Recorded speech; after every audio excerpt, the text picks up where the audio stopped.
प्रिय छात्रों, perfection IAS class में आपका स्वागत है।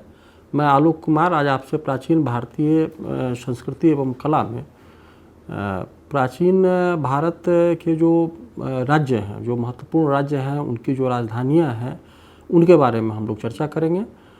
जैसा कि आप जानते हैं कि प्राचीन काल में 6ठी शताब्दी ईसा पूर्व में भारत में महाजनपदों का विकास हुआ, राज्यों के बनने की प्रक्रिया शुरू हुई।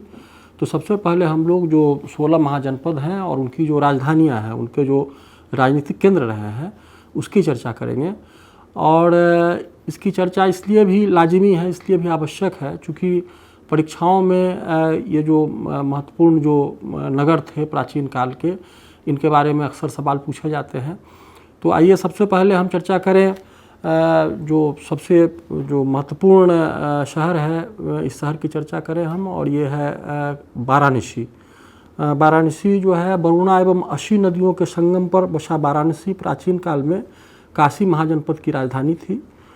और आप जानिए कि यह दुनिया के प्राचीनतम नगरों में एक है। इसको दुनिया का प्राचीनतम नगर इसलिए भी कहा गया है चूँकि शायद ये दुनिया का सबसे पुराना जीवित शहर है। पुराना जीवित शहर कहने का आशय ये है कि प्राचीन जो भारतीय साहित्य है, वैदिक साहित्य के अथर्ववेद में काशी के निवासियों का सर्वप्रथम उल्लेख हुआ है। तो यह दुनिया के प्राचीनतम नगरों में एक गिना जाता है और ये भारत के सबसे पवित्रतम शहरों में भी एक है। यह बौद्ध धर्म, जैन धर्म और हिंदू धर्म का प्रमुख केंद्र रहा है। और कहा जाता है कि जैन धर्म के 3 तीर्थंकरों का जन्म इसी नगर में हुआ था। इसके अलावा वाराणसी जो है सिल्क और सिल्क के बने वस्त्रों के उत्पादन का एक प्रमुख केंद्र हुआ करता था। इसके अलावा वाराणसी जो है या जो काशी है, तो ये संगीत के लिए, कला, शिल्प और शिक्षा के केंद्र के रूप में भी जाना जाता है। यहाँ शिव का प्राचीन मंदिर है। यह शैव धर्म का प्रमुख केंद्र है और आज भी असंख्य श्रद्धालुओं को अपनी ओर आकर्षित करता है। तो इस तरह से जो काशी जनपद था, उसकी राजधानी वाराणसी या काशी की हमने चर्चा की यहाँ। और काशी के बारे में जो भी बातें आपको बताई गई है, तो ये बातें जो हैं महत्व रखती हैं। दूसरी जो राजधानी है, ये राजधानी है श्रावस्ती। वर्तमान उत्तर प्रदेश के गोंडा जिले में राप्ती नदी के किनारे स्थित श्रावस्ती कोसल महाजनपद की राजधानी थी। वर्तमान में इसकी पहचान सहेत महेत के रूप में की गई है। यह नगर बुद्ध से जुड़ा था। गौतम बुद्ध इस नगर से घनिष्ठ रूप से जुड़े रहे हैं और बुद्ध काल में यहाँ के शासक का नाम प्रसेनजीत हुआ करता था। यहाँ स्तूप एवं विहारों का अवशेष प्राप्त हुआ है। प्रसिद्ध जेतवन विहार जो था वह श्रावस्ती में ही अवस्थित था। यह शहर जो था उत्तरापथ व्यापार मार्ग पर अवस्थित था और बौद्ध साहित्य में इस नगर की समृद्धि एवं वैभव का उल्लेख मिलता है। कहा जाता है कि श्रावस्ती में ही गौतम बुद्ध ने त्रिपिटकों की रचना की थी और शायद पहली बार और एकमात्र बार गौतम बुद्ध ने यहाँ अपने शिष्यों के सामने चमत्कार दिखलाए हैं। तो इस तरह से आपने देखा कि वाराणसी जो है वो काशी महाजनपद की राजधानी हुआ करती थी और उसी तरह से श्रावस्ती जो थी ये कोसल महाजनपद की राजधानी थी। तीसरा जो इम्पोर्टेंट शहर है वो शहर है चंपा। बिहार के भागलपुर जिले में गंगा एवं चंपा नदी के संगम पर अवस्थित चंपा अंग महाजनपद की राजधानी थी। जातक ग्रंथों से पता चलता है कि यह एक समृद्ध नगर था और उत्तरापथ व्यापार मार्ग से भी जुड़ा हुआ था। रेशम के वस्त्र के निर्माण का यह एक महत्वपूर्ण केंद्र था। यहाँ के बने जो रेशम के कपड़े थे, रेशमी वस्त्र थे, उनका दक्षिण पूर्व एशिया के देशों में बड़ा बाजार था और यहाँ के व्यापारी इन कपड़ों को लेकर के दक्षिण पूर्व एशिया के देशों में जाते थे। यहाँ के व्यापारियों ने हिंद चीन में जाकर के चंपा नामक एक उपनिवेश स्थापित किया था। यह जैन धर्म का भी एक महत्वपूर्ण केंद्र था। कहा जाता है कि जैन तीर्थंकर वसुपूज्य का जन्म इसी शहर में हुआ था। बुद्ध काल में चंपा के राजा का नाम ब्रह्मदत्त था, जिसे मगध के शासक बिंबिसार ने युद्ध में हराया और इस राज्य का विलय मगध राज्य में कर लिया। चीनी यात्री हुएनसांग ने भी इस नगर का वर्णन किया है। चौथा जो प्रमुख राजधानी शहर है वो है राजगीर। राजगीर के बारे में आप जानिए कि ये बिहार के नालंदा ज़िले में स्थित है और ये मगध जनपद की प्रारंभिक राजधानी था। मगध जनपद की राजधानी जो है राजगीर के बाद इसकी राजधानी को पाटलिपुत्र स्थानांतरित किया गया था। तो ये मगध जनपद की प्रारंभिक राजधानी है और इसे गिरिवर्ज के नाम से भी जाना जाता है। यह नगर चारों ओर से पहाड़ियों से घिरा था। बुद्ध काल में भारत का प्रसिद्ध नगर था जिसकी स्थापना मगध शासक बिंबिसार के द्वारा की गई थी। यह बौद्ध धर्म का एक प्रमुख केंद्र था और यहाँ स्तूप और विहारों के अवशेष पाए गए हैं। नगर के उत्तर में गृद्धकूट नामक प्रसिद्ध पहाड़ी थी जहाँ बुद्ध निवास करते थे। प्रसिद्ध वैद्य जीवक का निवास आम्रवन भी यहीं स्थित था। राजगृह एक व्यापारिक केंद्र था और यहाँ से होकर के अनेक व्यापारिक मार्ग गुजरते थे। गौतम बुद्ध की मृत्यु के बाद प्रथम बौद्ध संगीति का आयोजन राजगृह में ही हुआ था। तो इस तरह आपने काशी को जाना, काशी या वाराणसी, काशी महाजनपद की राजधानी वाराणसी के बारे में आपने जानकारी ली है। इसके अलावा आपने श्रावस्ती जो कोसल महाजनपद की राजधानी हुआ करती थी उसके बारे में आपने संक्षेप में जाना। फिर आपने भागलपुर, बिहार के भागलपुर ज़िले में अवस्थित चंपा के बारे में जाना जो अंग महाजनपद की राजधानी हुआ करता था। और फिर राजगीर के बारे में हमने चर्चा की है। इसके अलावा जो पांचवा जो महत्वपूर्ण नगर है वह है वैशाली। एक्चुअली बिहार प्रांत के मुजफ्फरपुर ज़िले में स्थित बसाढ़ नामक स्थान ही प्राचीन काल का वैशाली नगर था। बुद्ध काल में यहाँ लिच्छवियों का प्रसिद्ध गणराज्य था। यद्यपि वर्तमान में वैशाली नाम का एक ज़िला है और ये बसाढ़ गांव जो है उसी वैशाली ज़िले में अवस्थित है।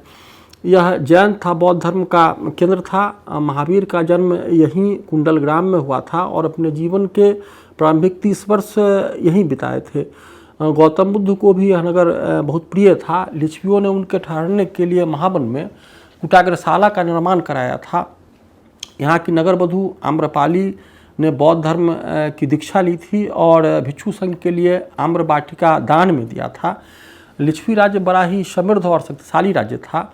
मगध नरेश अजातशत्रु ने कूटनीति द्वारा उसमें फूट डलवा दी तथा उस पर अधिकार कर लिया। फाहियान तथा हुएनसांग दोनों ने वैशाली नगर का वर्णन किया है। यहाँ कई स्तूप तथा विहार थे। द्वितीय बौद्ध संगीति का आयोजन वैशाली में हुआ था। और एक चीज़ और भी बड़ा ही इम्पॉर्टेंट है इस शहर के लिए, क्योंकि मैंने पहले भी कहा कि गौतम बुद्ध को यह नगर जो था काफ़ी प्रिय था, काफ़ी पसंद था। और गौतम बुद्ध ने अपना अंतिम उपदेश भी इसी नगर में दिया था। बुद्ध ने अपना अंतिम उपदेश वैशाली में ही दिया था। शिशुनाग वंश के शासकों ने वैशाली को अपनी राजधानी घोषित किया था। तो इस तरह से वैशाली जो है वो काफ़ी महत्व रखता है प्राचीन काल के इतिहास में। और एक चीज़ और भी यहाँ उल्लेखनीय है कि विश्व का पहला गणतंत्र जो है वो वैशाली में ही स्थापित हुआ था। एक्चुअली पहले गणतंत्र कहने का आशय है कि यह एक तरह का अल्पतंत्र था, इसको ओलिगार्फी कह सकते हैं। तो इस तरह से ये भारत का पहला गणराज्य है, पहला गणतंत्र है। अगला जो इम्पोर्टेंट जो शहर है, इम्पोर्टेंट जो नगर है प्राचीन काल का, यह है कुशीनगर। पूर्वी उत्तर प्रदेश के देवरिया जिले में स्थित कसिया नामक स्थान ही बुद्ध काल में कुशीनगर था। यह मल्ल गणराज्य की राजधानी था, मल्ल गणराज्य का प्रमुख राजनीतिक केंद्र था। महात्मा बुद्ध ने कई बार कुशीनगर की यात्रा की थी। इसी स्थान पर 483 ईसा पूर्व में महात्मा बुद्ध का परिनिर्वाण हुआ, महात्मा बुद्ध को परिनिर्वाण प्राप्त हुआ था। बुद्ध के अस्थि अवशेषों पर यहाँ एक विशाल स्तूप का निर्माण कराया गया था। मगध नरेश अजातशत्रु ने कुशीनगर पर आक्रमण कर अपने राज्य में मिला लिया। कुशीनगर में कई स्तूप एवं विहार थे। अशोक ने भी यहाँ स्तूप एवं विहारों का निर्माण करवाया था।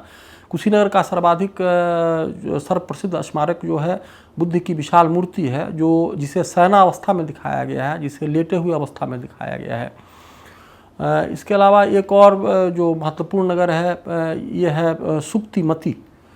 आधुनिक बुंदेलखंड के पूर्वी तथा उसके समीपवर्ती भागों में प्राचीन काल में चेदी महाजनपद स्थित था, जिसकी राजधानी सुक्तिमती थी। वर्तमान में उत्तर प्रदेश के बांदा जिले में स्थित है। महाभारत काल में यहाँ का प्रसिद्ध राजा शिशुपाल था, जिसका वध कृष्ण के द्वारा किया गया था। यह एक प्रसिद्ध व्यापारिक केंद्र था। यहाँ की खुदाइयों में बड़ी संख्या में सिक्के प्राप्त हुए हैं।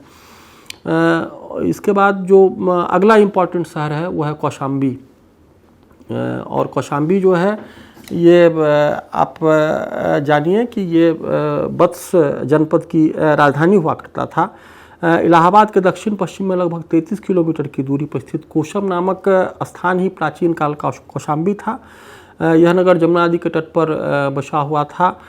कौशाम्बी वत्स राज्य की राजधानी था, जहाँ के राजा का नाम उदयन था। बौद्ध धर्म का केंद्र होने के साथ साथ कौशाम्बी एक प्रसिद्ध व्यापारिक नगर भी था। यह उत्तरापथ एवं दक्षिणापथ को जोड़ने वाले मार्ग पर स्थित था और सूती वस्त्र उत्पादन का प्रमुख केंद्र हुआ करता था। यहाँ अनेकों विहार के प्रमाण पाए गए हैं। अशोक ने यहाँ स्तूप का निर्माण कराया था। 7वीं शती में जब ह्वेनसांग ने यहाँ की यात्रा की तो इस नगर को उजड़ी हुई अवस्था में पाया था। इसके अलावा जो अगला इम्पॉर्टेंट जो शहर है वह है इंद्रप्रस्थ।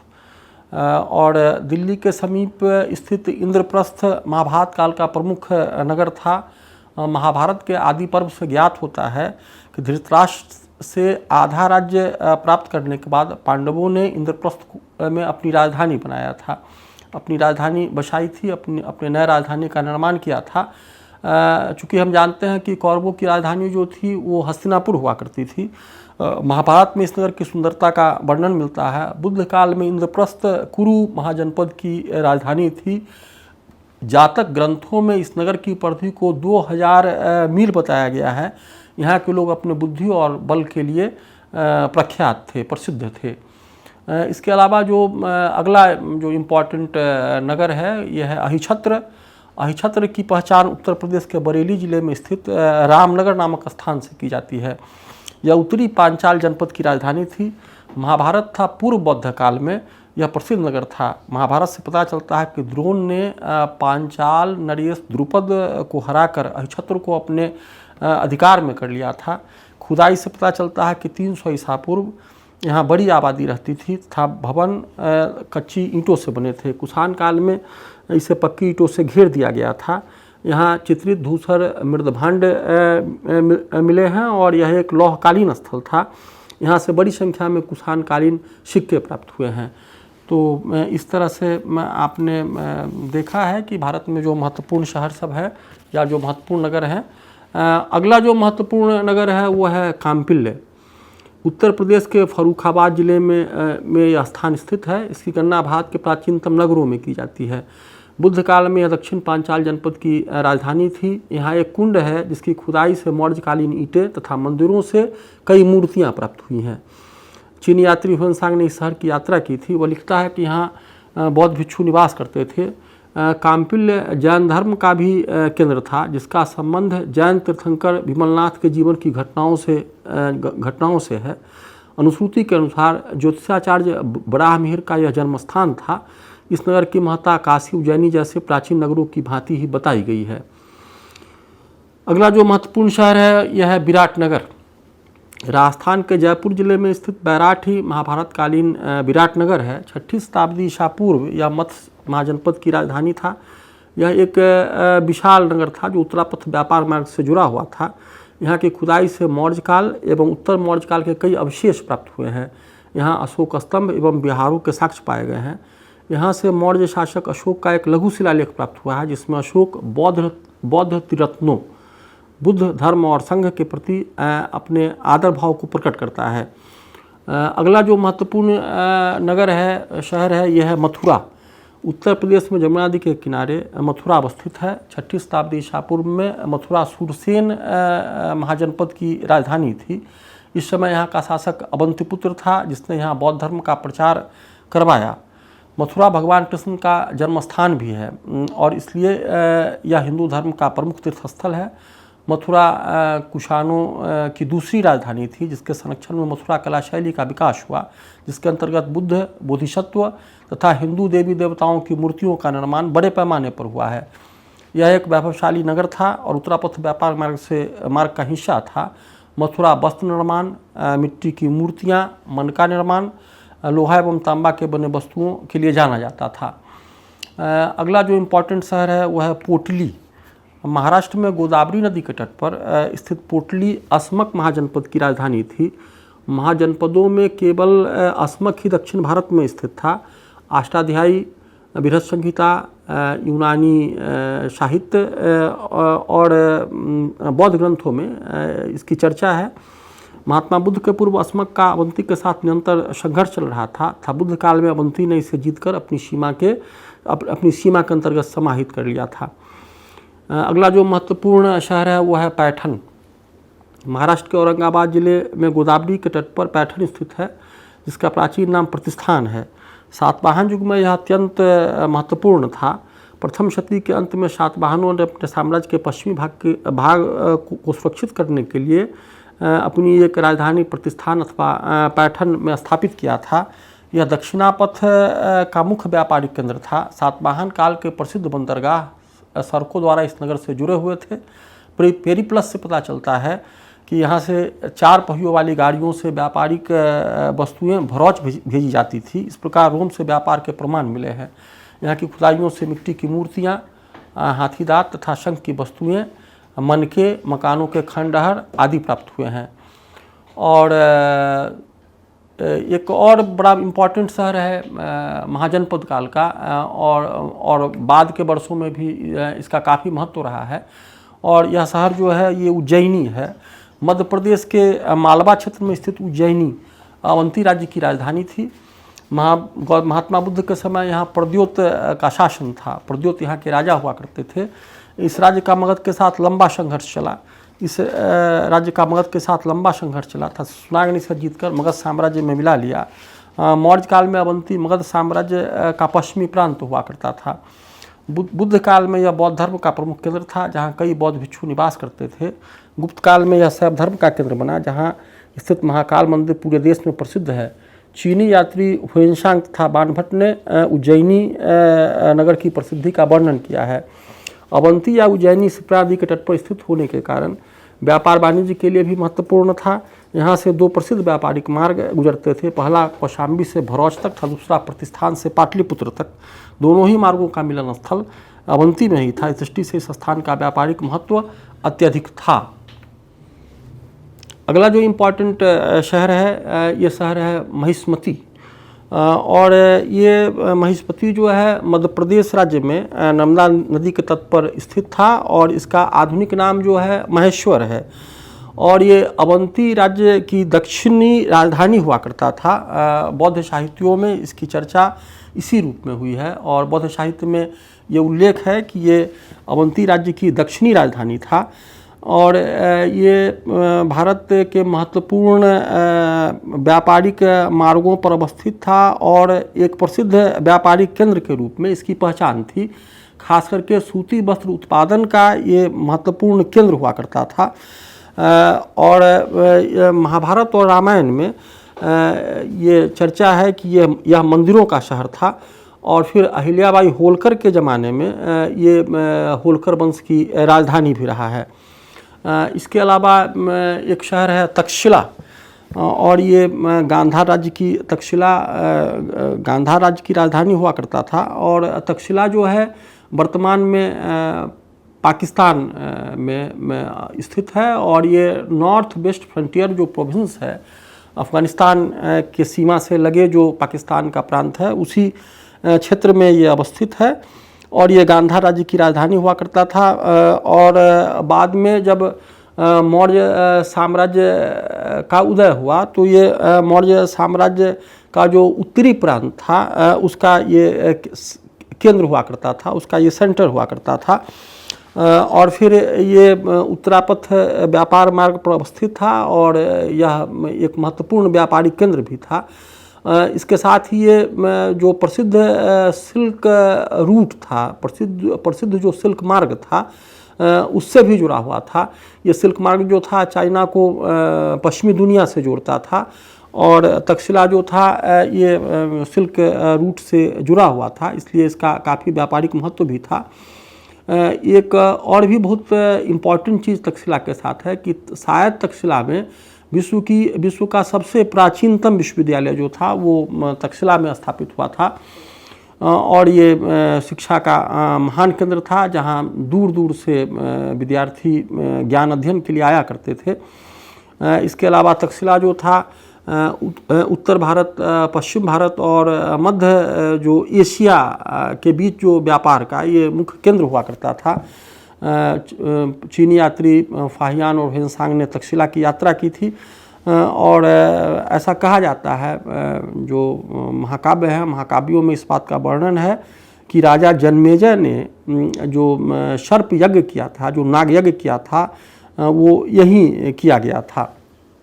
इसके अलावा और भी जो इम्पोर्टेंट नगर हैं जिसमें पाटलिपुत्रा जो है वो काफ़ी महत्व रखता है और आधुनिक जो बिहार प्रांत है उसकी राजधानी वर्तमान में उसका नाम पटना है और वही पाटलिपुत्रा था और ये मौर्य साम्राज्य की राजधानी हुआ करता था। बाद में शुंग काल में और गुप्त काल में भी ये राजधानी रहा है।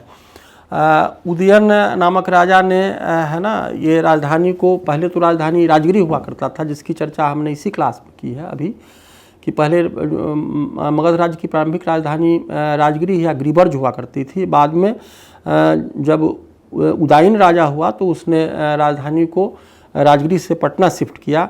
ये चूँकि गंगा नदी के किनारे अवस्थित था और ये व्यापार और वाणिज्य का मुख्य केंद्र हुआ करता था। मेगास्थनीज ने अपनी किताब इंडिका में इस शहर की भव्यता का वर्णन किया है और आप जानिए कि ये जो फर्स्ट जो जैन काउंसिल है, प्रथम जो जैन सम्मेलन है वो यही हुआ था। इसके अलावा जो एक और भी इम्पोर्टेंट सेंटर है और वो है शाकल।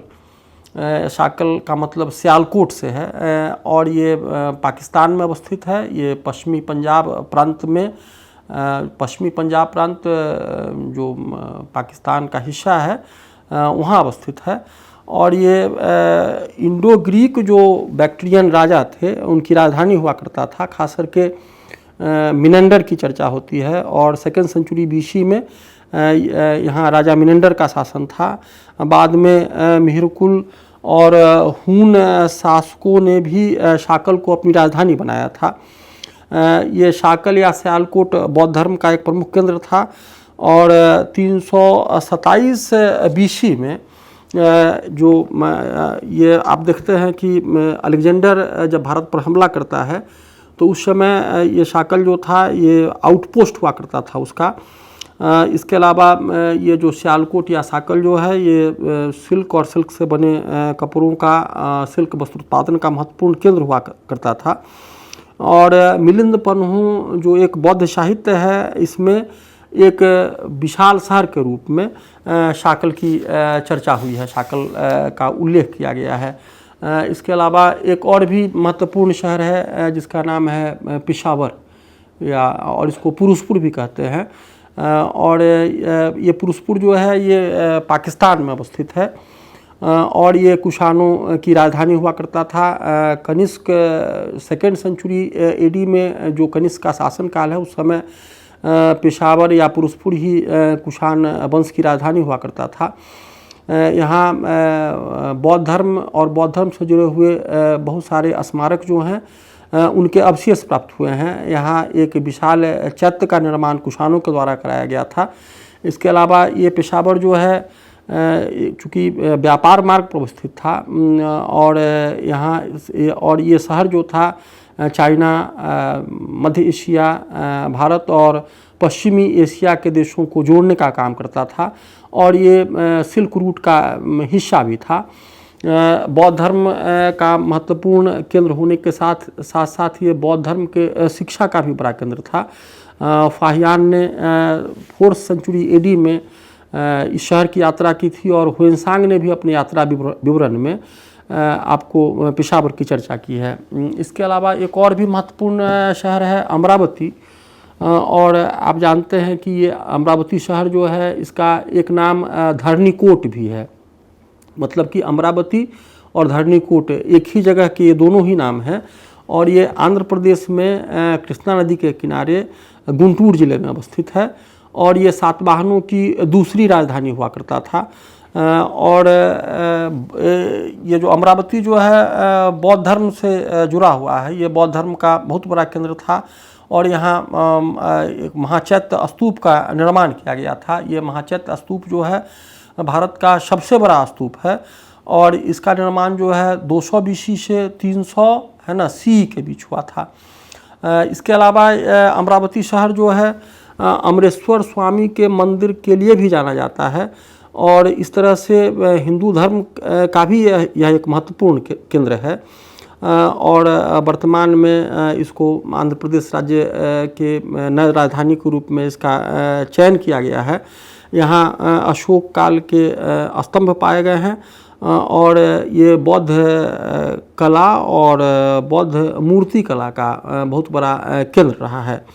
तो इस तरह से आपने 6ठी शताब्दी ईसा पूर्व में जितने भी जो महत्वपूर्ण नगर थे उसकी चर्चा की और हमने जाना है, हमने जिन जिन शहरों के बारे में जाना है तो उसमें सबसे पहले तो हम लोग जाने हैं काशी के बारे में। काशी, इसके अलावा हमने और भी कई शहरों के बारे में जाना। तो ये सारे नगर जो हैं ये बड़े ही इम्पॉर्टेंट हैं और इन नगरों के बारे में यहाँ के जो शासक थे, फिर बौद्ध धर्म, जैन धर्म और हिंदू धर्म का ये केंद्र रहा है। यहाँ स्तूपों का निर्माण किया गया, यहाँ विहार बनाए गए, यहाँ चैत्यों का निर्माण हुआ। इसके अलावा ये नगर जो थे तो ये नगर इसलिए डेवलप हो पाए क्योंकि आप देखते हैं कि ये नगर जो थे न सिर्फ राजनीतिक केंद्र थे, धार्मिक केंद्र थे, बल्कि ये महत्वपूर्ण आर्थिक केंद्र भी थे। आपने देखा कि अधिकांश नगर जो थे वो व्यापार मार्गों पर जुड़े हुए थे और खास उद्योग धंधों के लिए, खास कला शिल्प के लिए जाने जाते थे। तो इस तरह आप इन नगरों को गौर से पढ़ें, जानें, जिससे कि आगामी परीक्षाओं में जितने भी सवाल आएँ उसको आप आसानी से कर सकें। धन्यवाद।